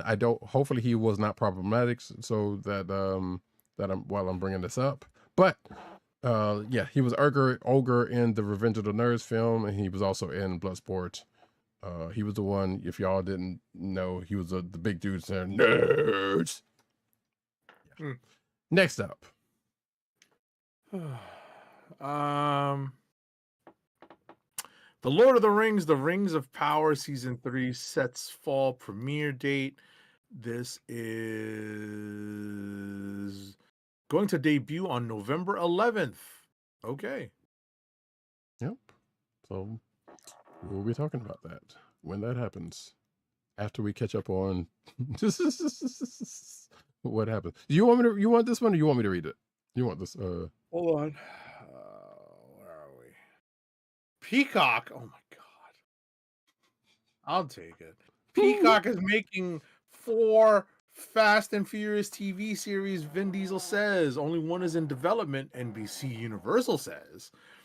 So Peacock is launching not 1 Fast and Furious TV series, not 2, but 4. Franchise star Vin Diesel said, or maybe it is just 1 because of what NBC Universal has put out so far. But yeah, that's kind of wild. Yeah, I was like, first of all, why 1, much less 4? But ain't you got a movie to finish out, trying to worry about this other stuff? But yeah, I don't know. Vin's, he's passionate about the franchise. I understand, but yeah, I'm going with NBC Universal on this one. Will we watch it? I don't know. If whatever happens. Let's see. Peacock. Yeah, exactly. I mean, again, unless you get in on, not a sponsor, unless you get in on that deal that bundles Apple TV with Peacock, that's probably the only way you're gonna see either one of us digging in on any of that. But Von Glip says I hadn't heard anything bad about him, talking about Donald Gibb. So yeah. And also said that they said that Donald Gibb only played a bully on film, but was a decent and good dude. Well, that's good to know, I guess. Ryan Coogler's X-Files reboot adds stellar supporting cast in the form of Amy Madigan and Steve Buscemi, who are amongst the guest stars of that reboot. So is there anyone else? No, that seems like that's just that. And there's a bunch of other names that may have already been mentioned previously that we won't necessarily get into, but those are those looks like the 2 high profile names that I would know of also in this. So cool. Next up. Apple TV's For All Mankind replacement drops in 3 weeks for those who know it exists. Okay. I hear good things about it, but yeah. you know. All right, let's see. So, um,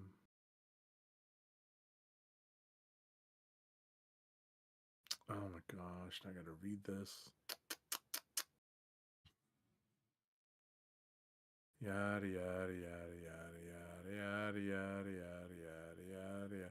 So this is Star City. Star City comes from the same showrunners as For All Mankind, but it focuses on the Soviet side of the space race. Okay. When does this show? How to watch Star City? If you're a fan of For All Mankind and other sci-fi shows, yada yada yada. It's on Apple TV Plus, and yeah, it's $12.99 a month after a free month, a free week. My goodness, Apple's just like, now you'll just get a week Right. to check Basically. Star City out. Okay. The first 2 episodes of Star City drop on May 29th, with new episodes releasing on Friday. Yeah, I mean, For All Mankind is basically an alternate history thing. What if the Russians were the first ones to get to space, and I guess the U.S. response from that. So I guess they're going back to the Soviet side for this news for the spinoff for it. That's kind of funny. Anyway, heard good things. Yeah. Next up, though, get into the couple of pieces of anime news that we have.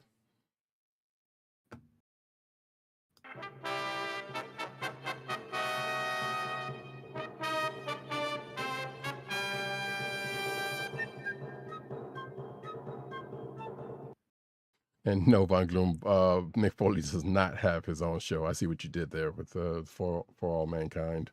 I see what you did there. Yes, No, I no. actually do know that name.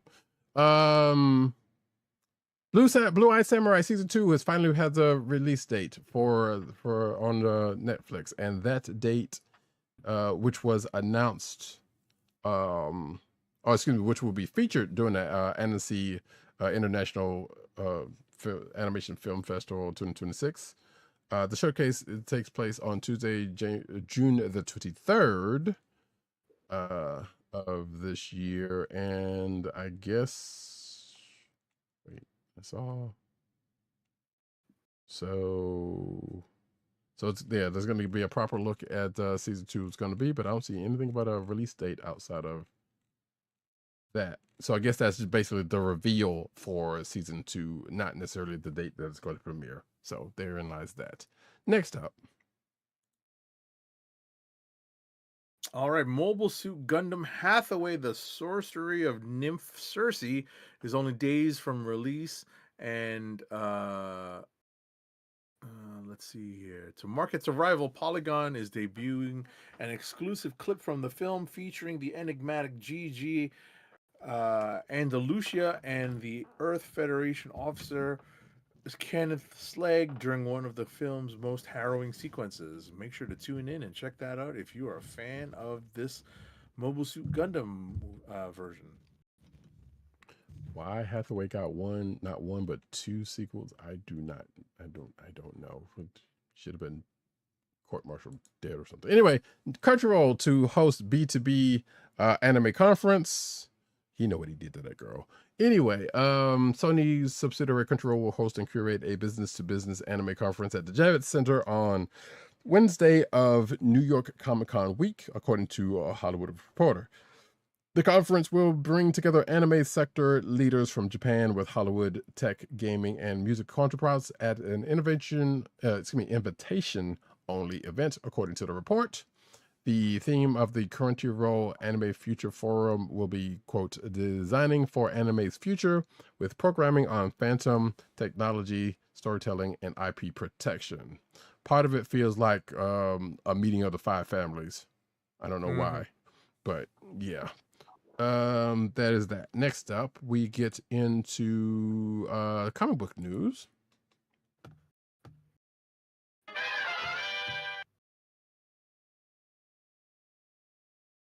One second. Comic book news. 2026 Glyph Comics Award winners announced. It's presented by the East Coast Black Age of Comics Convention. To the best comics by people of color have been announced. Afro-futuristic fantasy book Rise of the Mafu by writer Gerald Vrieden and artist Hakeem Rafai, led with 4 awards, namely Best Cover, Best Writer, Best Artist, and Best Comic Strip or Web Comic. Gerald and his brother Stephen Vrieden are the co-founders of the first Noble Institute for Afro-Caribbean Arts and Culture in Europe, and they created the series with their late sister Wanda Vrieden. They crowdfunded the book via Kickstarter. Yeah, there's a lot more information on the winners in this article. Yeah, cool. Also, it's my first time hearing about something like this, so I'm going to check it out a little bit more. But next up, Superman and the Super Family battle the Kingdom of Zod in a new crossover storyline, which is going to be across multiple comic series in August and September. It is going to start on August 12th with Supergirl 16, when a mysterious military coup dangerously destabilizes the Kryptonite kingdom of El Caldero. And it goes into that. Supergirl kind of gets into action, and some of the Super Family kind of gets into that, and that starts off the whole thing. So, yeah, I don't know. It's his, let's see, who's it? Features the writing talents of writers Joshua Williamson, Sophie Campbell, Mark Waid, and Diane Slott, along with artists Eddie Barrows, Joe Quinones, Montos, and Rachel Stott. So therein lies that. Next up. DC announces a new Alex Ross connecting variant cover for Avengers JLA number 4 facsimile edition. So this is ahead of the re-release of the facsimile editions of the JLA Avengers crossover by Kurt Busiek and George Perez this year. DC revealed an Alex Ross variant cover for Avengers JLA number 4 arriving this August. It's one half of an homage to some George Perez art from 1983's Comics Interview Special Edition number 6. Marvel Comics will publish the first half of the piece on JLA Avengers number 3 in July. So it's a little while away. So, we have a chance to get our pre-orders in and or reservations in for these covers. It'd be nice to get like a different cover.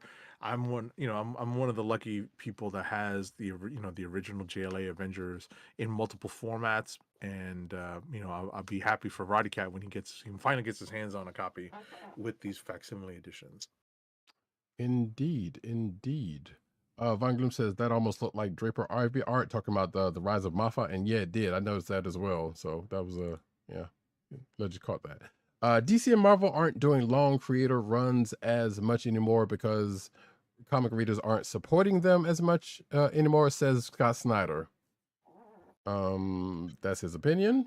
I mean, there might be some truth to that, but He probably has he probably has access to the data too. That's the kicker. Sure, but I feel like there's probably more to it than that's the case. But yes, yeah, I'm sure he is privy to more than we do, definitely. In his assertion. So I think some of it still kind of comes from the top, not giving stuff a chance to breathe either. So because it's not making money. But that's my thought. Snyder voiced his thoughts over on his Best Jacket Press Substack, where he was explaining what his day-to-day looked like as one of the advisors for DC's next level line. One of the things he keeps having to tell authors, Snyder says, is that the ending needs to be stronger. A necessity brought about by readers investing less in longer stories. Is this I quote, I don't know if it's a byproduct of streaming or if it's an era of comics that's gone. Snyder explained, like 8 or 9 years ago, when there was really more of a predilection for these long runs where a story and a plot would go on for a very long time. But the economics of comics right now, although a lot of things are overperforming, and there are a lot of new readerships and a lot of excitement, really aren't supporting very long, slow burn runs in a way of profitable way, end quote. So that's, I can see some of that actually. Also, we have seen certain storylines go long, way too long. but therein lies that as well. And yeah, it can be said that the attention span of some, I'll put this on younger readers, is a lot less than what we have as well. But that is, again, more assertions of my own. Von Gloom asks, have you heard about the Batman villain creation contest that offered no benefit to the winner? I saw you mentioning something about that on Twitter, but I did not look that far into it. So that might be something, if it's catch on to something, I will look into later. But next up,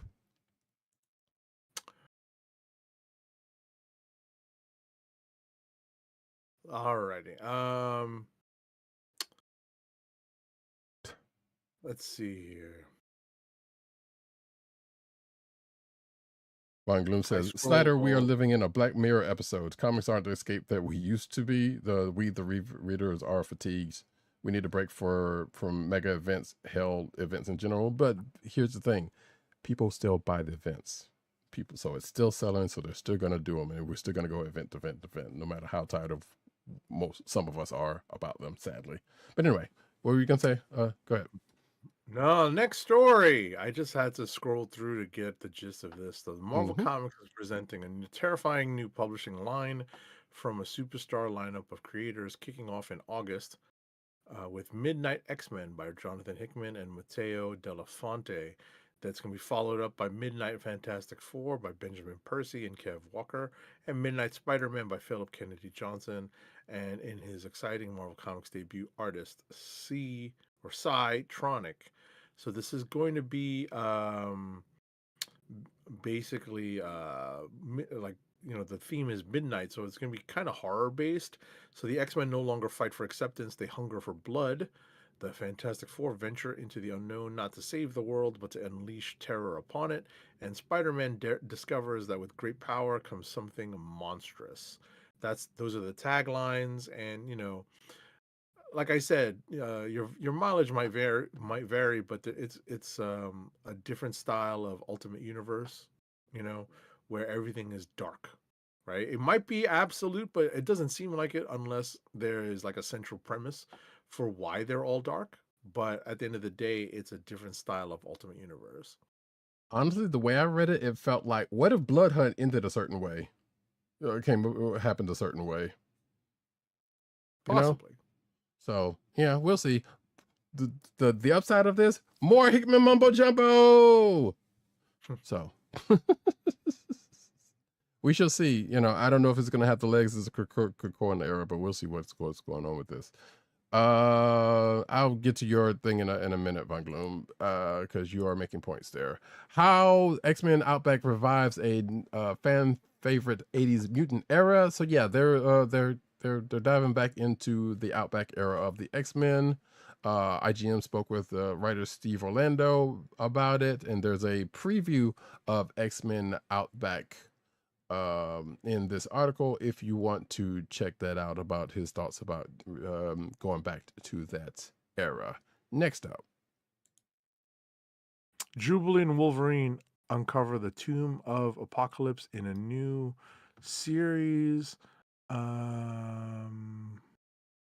Apocalypse is stepping back into the spotlight from his seat on Araco. The ancient mutant sets a new plan in motion in Tomb of Apocalypse #1, recruiting Jubilee for a high-stakes mission tied to a mysterious celestial artifact. The new series comes from writer Ashley Allen and artist Domenico Carbone. Okay.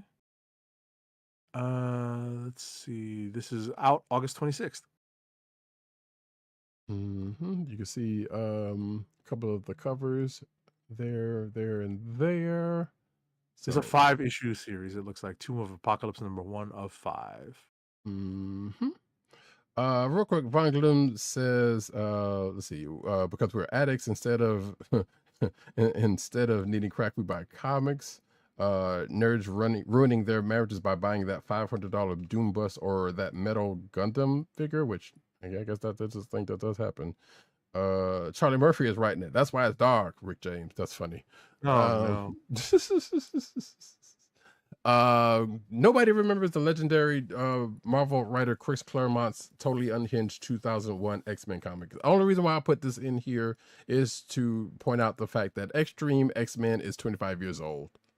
God, I bought that. I have it. I figured you would have a reaction to it as well. I think I've read like probably 1 or 2 issues of it, but I didn't have a run of it. 'Cause I think it was one of those things like, oh, what the heck is this about? Oh, that's bonkers. But all right, cool. Might be worth a revisit at some point.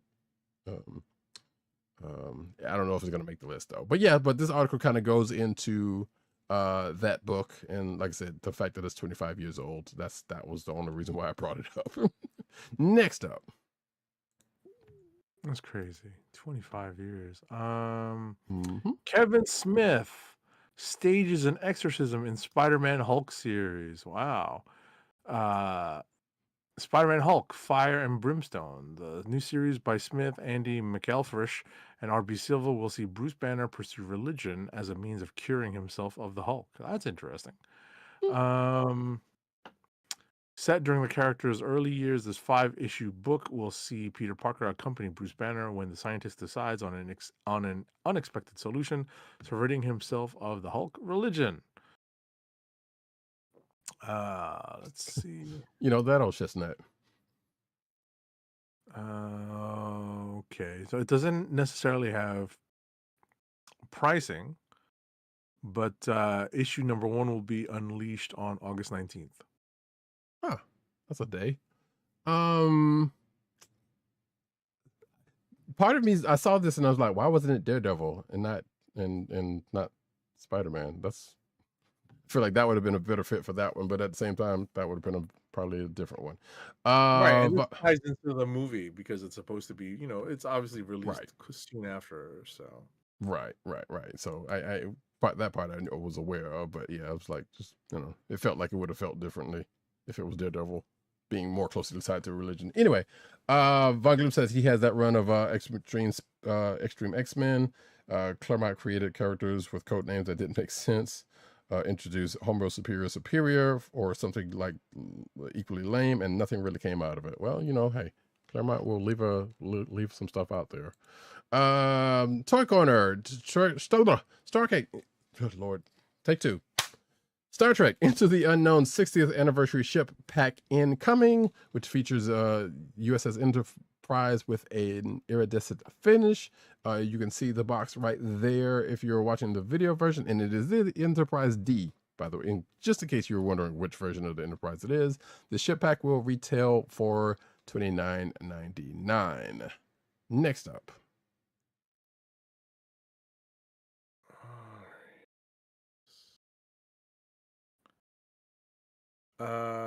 Behavior Interactive is swapping scares for vaporware in 2027, partnering with extended reality XR company PHI Studio to announce a new and immersive Blade Runner experience. The collaboration will combine the creative and technical strengths of Behavior with PHI Studio's expertise in using XR technology to blend physical and virtual worlds.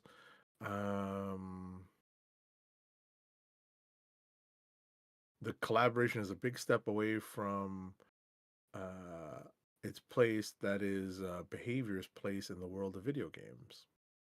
Stepping into virtual reality, okay, or X reality. What is it? Extended reality, that is. Yeah, a lot of people would know Behavior from Dead by Daylight, which is a very popular video game now, and some other stuff that they've done that is not coming to mind that I would probably know them from. But therein lies that. A VR XR Blade Runner thing is the gist of this. Mad Cave Studios will publish their first tabletop role-playing game. It's called The Last Warden. It will head to retail soon being June 24th, 2026. Excuse me. It is a retro cosmic horror RPG based on the 2024 comic series by Elliot Spurl and Amit Tischler. The new game runs on an RPG system based on the Free League's Year Zero engine and was developed by Studio Far Horizons in partnership with comic series with the comic series writers. Excuse me. The core rule book contains everything, yada yada yada. Now, I just shouldn't yada yada yada that, but you know what I'm saying. It's a core rule book. It's gonna have the stuff that you're gonna need to start off the game. It will retail as $49.99. Next and last up, Mattel has launched its first K-pop Demon Hunters toys to capitalize on the Netflix movie's massive success. The initial release includes 2 assortments: the For the Fans pack, featuring miniature dolls of characters like Rumi, Zoe, and Jinu for $12.95, and the Hello Friend mini reveal assortment, offering collectible keychains for $6.47. Both assortments are available at Target, Walmart, and Amazon starting Monday. This marks the beginning of Mattel's extensive K-pop Demon Hunters line, with American Girl dolls, action figures, fashion dolls, and more also planned for future release. About time. yeah, they were a little late to the party, but they're gonna make the best of it the way the way we all know they will. Also, I know people have probably taken advantage of those Happy Meals. This is by this point that they have for based on the movie, which is separate from this, but still. But that's it, folks. As I scroll through some of the stuff, seeing what else is in this article that they're showing off. There's the keychains though, so that's pretty much that. Before we get to the last ad read, really quick, because I know 870's turned into a pumpkin. A little very quick show and tell. I did say I was going to buy this book last week, and I did. There's all Negro Comics book paperback. I hadn't had a chance to go through it yet, but it arrived in the mail. But also, continuing my physical DVD old comic cartoon collection thing, Scooby-Doo's Laugh Olympics complete set, because it's kind of hard to find this anyway. And this is I think this is a new render of it that I think actually has everything, because the last couple of collections did not. So therein lies that. And now, along with that Thunder the Barbarian thing I need to archive, and the Mr. T one that I had already archived, more and more to the pot, folks. I love Laugh Olympics, so that's why I had to get that one. GoBots is probably next if I can find them all in one fail swoop. But that is that. Can we get one last ad read? Our last ad read for this episode is Keep Our Podcast Free by shopping at Amazon. Visit cspn.us, then click the Keep Our Podcast Free link at the top of the page. From there, scroll down and click on the Amazon link to shop. Purchase items from Amazon as you normally would, whether it's books, music, electronics, jewelry, apparel, or Marvel Legends. For every purchase made on Amazon through our link, Amazon sends the CSPN a payment that helps us keep the Comic Book Chronicles podcast free for our listeners at no extra cost to you. Amazon.com through CSPN.us. Do it today. All right, folks, that's it for us. I don't think we have anything for next week as far as shows are concerned, so it's just back to books, back to basics. Yeah, it'll just be the finale for the boys, and I'll just cover it as quickly as possible because we'll see what they finish up with. Yeah, sure. What he said.